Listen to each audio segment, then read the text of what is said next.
Bom, eu vou ser breve, como o meu tema é breve, e ele faz um recorte um pouco diferenciado do que todos já falaram aqui. Meu tema é sobre reformas processuais civis e tempestividade jurisdicional. E aqui, antes, para falar sobre esse tema, reformas processuais civis e tempestividade jurisdicional, eu vou colocar 3 tópicos, e nesses 3 tópicos eu falo em, acredito, menos de 12 minutos. O primeiro tópico, que é justamente qual é a situação do judiciário brasileiro. E um segundo tópico, o que é duração razoável do processo, que foi até colocado pela professora Juliana Cordeiro, e qual o sentido que deve ser dado a essa expressão, e qual a diferença dela com tempestividade jurisdicional. E, num terceiro momento, eu aponto algumas reformas legislativas processuais que trazem não só a duração razoável do processo, mas que eu trato como tema de tempestividade jurisdicional. Então, portanto, eu estou fazendo um recorte um pouco diverso do que nós temos aí. O professor Hélio Luzia trouxe bem a ideia das normas fundamentais do processo.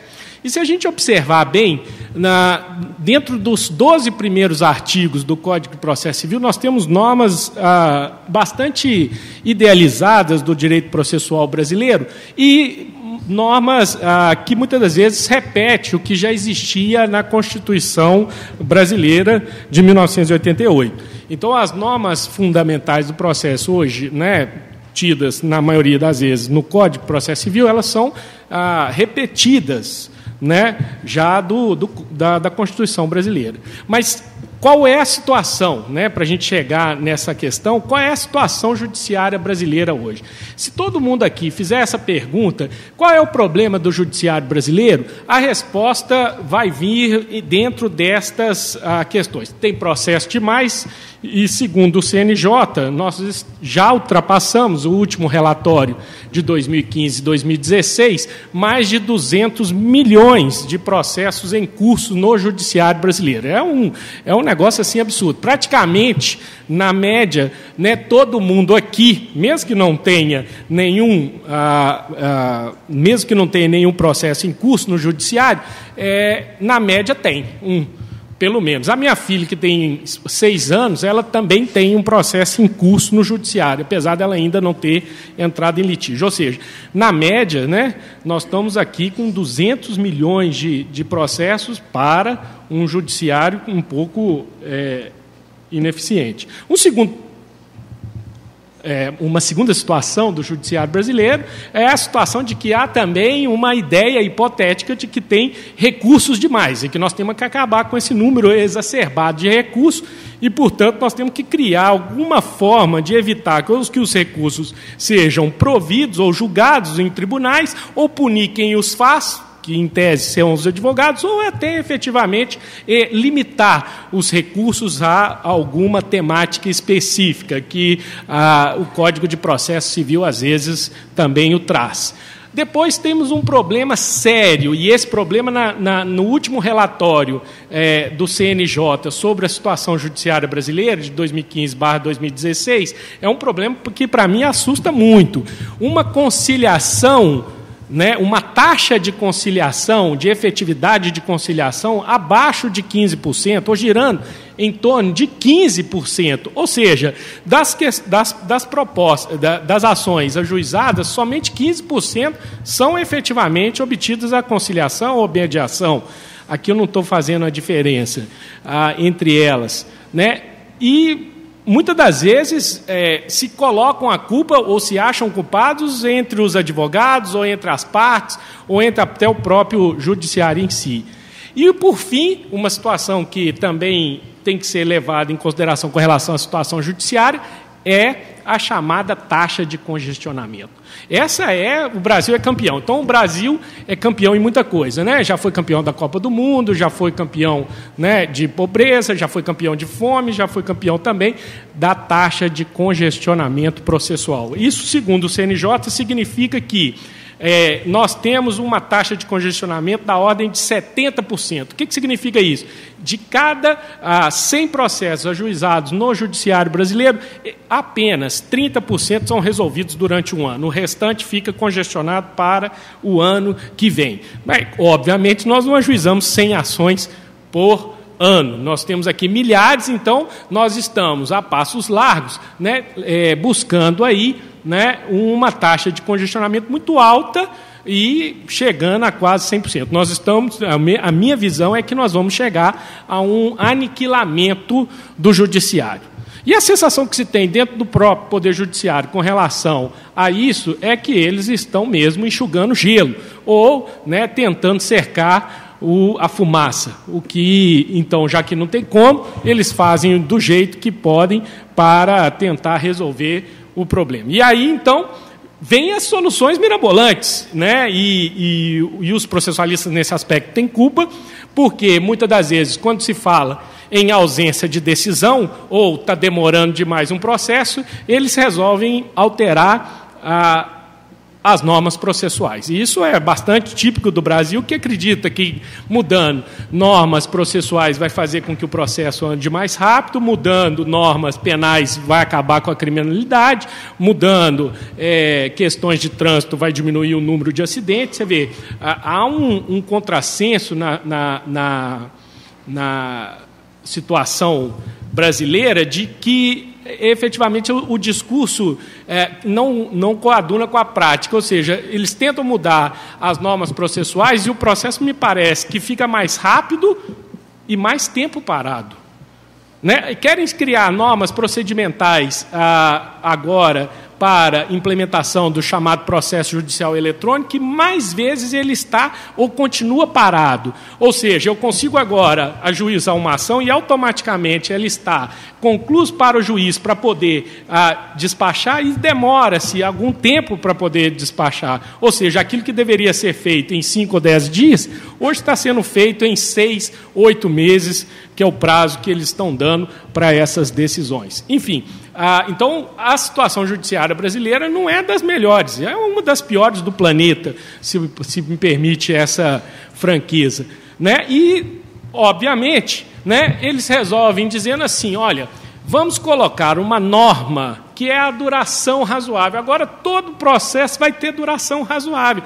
Eles disseram, né, no artigo 4º do Código de Processo Civil, que a duração razoável do processo vai fazer com que o processo chegue ao seu fim, que no fundo, é uma resolução do problema, é uma decisão judicial, mas também que haja a resolução do problema, e assim a gente chega no fim. E, obviamente, nós queremos resolver a questão. Só que uma norma, um artigo só, para isso era pouco. Então, o Código de Processo Civil, quando ele repetiu a norma do artigo 5º, inciso 78, sobre a duração razoável do processo, ele, na verdade, ele estava só querendo fazer, nos 12 primeiros artigos, né, uma tentativa de efetivação dessa duração razoável do processo. Mas é bem provável que, se eu perguntar para qualquer um aqui o que é razoável, pouca gente vai saber o que é.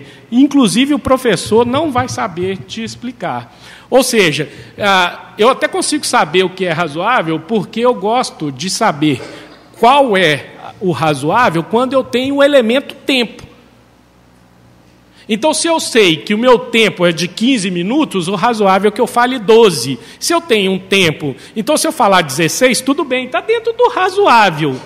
Assim como também, quando eu faço as chamadas às 7 horas da manhã, eu não faço ela às 5h30, eu faço às 7, ou às 7h10, ou às 7h15, está dentro do razoável. Ou, né, aí me permitam, se ao final da aula eu faço a chamada até às 8h40, está dentro do razoável. Meus alunos sabem o que é razoável, porque eles têm o elemento tempo. Não vai começar antes a aula, mas também não vai além das 8h40 da manhã. Ou seja, eu tenho que ter o elemento tempo. E esse elemento tempo não tem, infelizmente, no Código de Processo Civil para a prestação jurisdicional, ou seja, para aquele que efetivamente dá uma decisão. Não há o elemento tempo para o juiz, que não dá efetivamente aquela decisão dentro de algum prazo. Até existe o estabelecimento de prazos processuais para a decisão, mas que efetivamente não são cumpridos. E aí é o seguinte, então agora já caminhando para o fim, e a ideia é, olha, eu falei, a situação judiciária nossa é péssima, nós temos uma norma que fala sobre duração razoável do processo, né? E ao longo do Código de Processo Civil nós não vemos esta norma sendo aplicada. O que a gente vê é outra questão, que é diferente, que o pessoal confunde, que é a chamada tempestividade jurisdicional. Ou seja, o Código de Processo Civil não está querendo que haja um processo célere,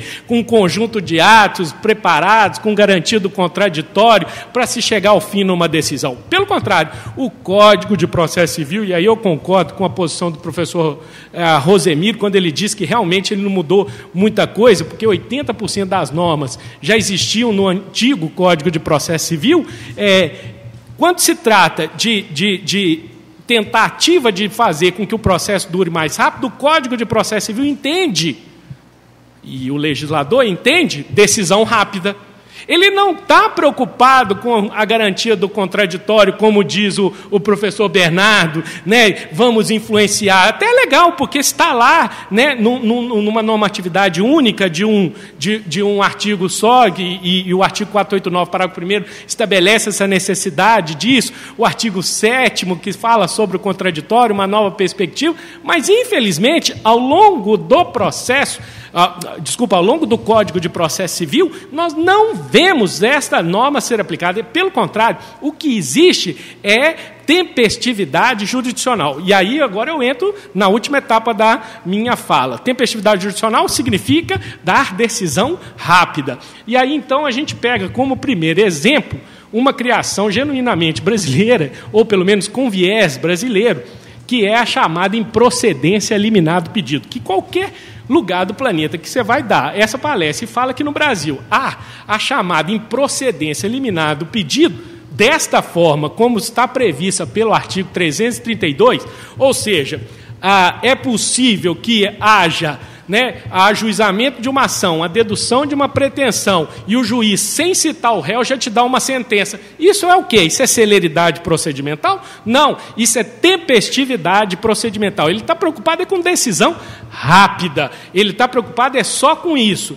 Outro exemplo que a gente pode trazer aqui, efetivamente, é sobre as tutelas, ou sobre as tutelas, né, provisórias, previstas aí entre o artigo 294 e o artigo 311, incluindo aí a tutela de evidência, muito bem falada pelo professor Francisco Dourado. Olha, esta decisão rápida com tutela provisória já existia no Código Antigo, né? A antiga chamada tutela antecipada, preocupado com decisão rápida. Não estou preocupado com garantia do contraditório, com evitar algum cerceamento da ampla defesa. Eu estou preocupado com decisão rápida. E aí foi evoluindo para dizer, né? Olha, tutela de evidência. Se parecer que o réu estiver contestando alguma coisa que não parecer muito crível para o juiz, dá tutela de evidência. Ou seja, o artigo 311 é um outro exemplo, o artigo 300 sobre tutela provisória é outro exemplo. Ele não está preocupado com razoável duração do processo, que eu não sei o que é, mas eu sei que ele está preocupado com tempestividade jurisdicional. Ele, na verdade, ele quer decidir rápido, pouco importa para quem seja, que gosto isso apareça. Problema. Terminando. E tem um outro artigo, também dentro dessa sistemática da razoável duração do processo, com tempo esgotado, que é o artigo 356, que diz sobre o chamado julgamento parcial de mérito. É uma sentença parcial, tentativa de dar o quê? Tempestividade jurisdicional. Ou seja, o Código de Processo Civil, em que pese fale no artigo 4º em duração razoável do processo, ele, na verdade, ele está falando em decisão rápida. Decide rapidamente. Isto pouco importa, ainda que o Bernardo goste do contraditório, isso passa por cima do contraditório. Porque eu quero decisão rápida. Eu não quero ouvir mais ninguém. Infelizmente, eu não quero mais nenhum tipo de discussão sobre a matéria, porque eu tenho 200 milhões de processos para decidir e ninguém aguenta mais nesse Brasil. Qual é o problema disso? para finalizar, o problema disso é que nós agora estamos gerando autoritarismo judicial exacerbado. E toda vez que tem uma decisão em que as partes, obviamente, não participam, a frequência de indignação é muito maior. E isso é o que nós estamos enfrentando nesse nosso novo Código de Processo Civil. Então, a ideia é falar rápido sobre as reformas e as reformas processuais, na minha grande, modesta opinião, infelizmente, eles trazem tempestividade procedimental, mas não resguardam tanto ao contraditório e ampla defesa, que são normas de caráter processual. Muito obrigado pela atenção de todos.